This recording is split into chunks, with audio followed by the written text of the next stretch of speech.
C'est un honneur pour le Maroc d'être l'invité d'honneur à ce salon. C'est la deuxième fois que le Maroc participe à une telle exposition.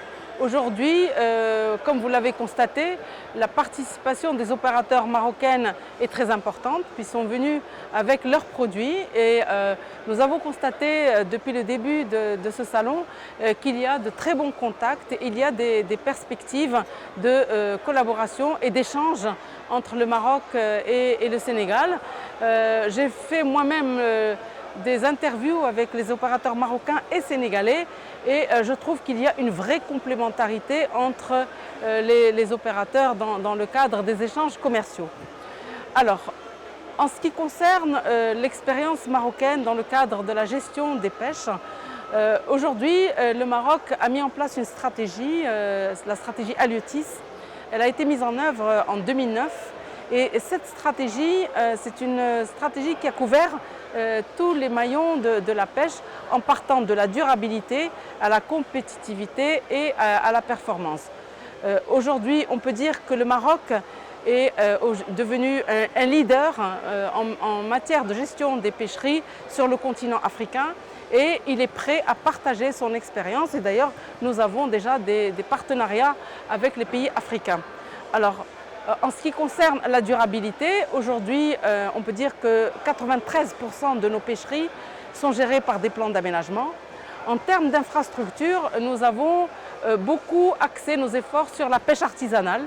Nous avons construit tout un réseau de villages de pêche et de points de débarquement au Maroc avec notre objectif avoir chaque 50 km, donc nous avons 3500 km de côte et notre objectif c'est à chaque 50 km avoir un port de pêche ou un point de débarquement aménagé.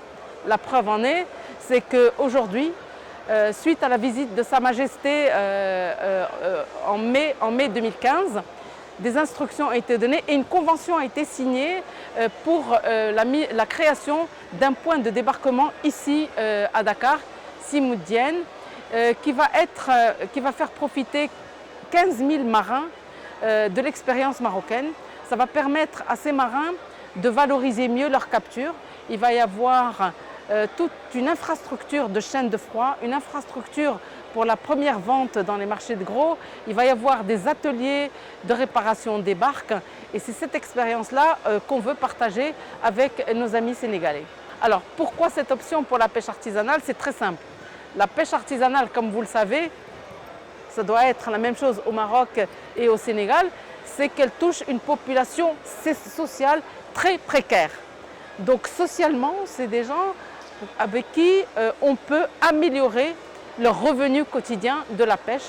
Et si on veut améliorer les revenus, ça ne peut se faire qu'avec des conditions et des structures de débarquement qui puissent préserver leur capture. La stratégie Haliotis a mis en premier pilier la durabilité.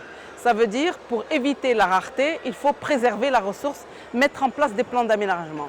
Et les plans d'aménagement, comme je vous l'ai dit, au Maroc, nous avons 93% des pêcheries qui sont gérées par des plans d'aménagement et nous avons constaté qu'il y avait des pêcheries qui étaient en surexploitation, qui aujourd'hui, la biomasse a repris et on évite la catastrophe.